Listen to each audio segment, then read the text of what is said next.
Birga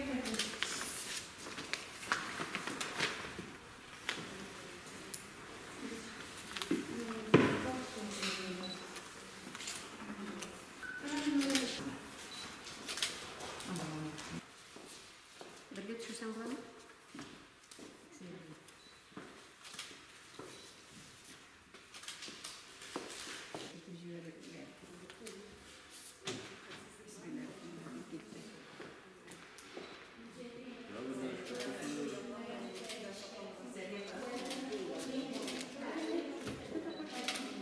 Bugun respublikada zo'r siyosiy voqea. Bugun ertaga bir kunga biz o'zimizning prezidentimizni saylaymiz. Respublika yetakchisini saylaymiz. O'zimizning munisipal organlarga deputatlar saylaymiz. Nechikini aytsakda respublikamiz dinamik ravishda olg'a borishi Rossiyaning subyekti bo'lib tura.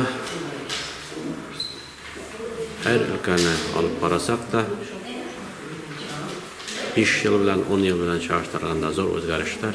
Elbette bu kundagi yetakchilikning alıp baran siyosatining jemishi deb aytira kerak.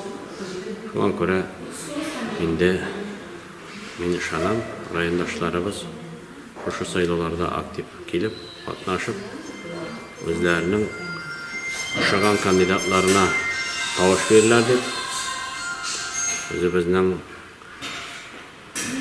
loyiq bo'lgan bu kunda da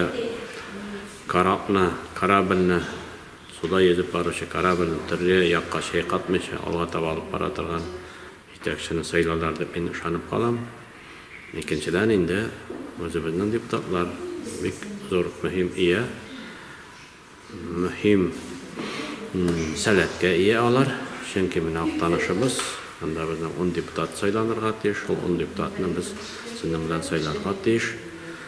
Ulardan bir ko'payib turadi. Ularning bir tarafından bir ko'payib turadi. Biz endi mana ishlab kelgan yetakchilikda bitirsan ko'rib da bitiramaskan, lekin deputatlarning ishonchli bilan biz o'zimizning rayonimizni, aqtanishimizni yo'l boqisha etib tuta olamiz.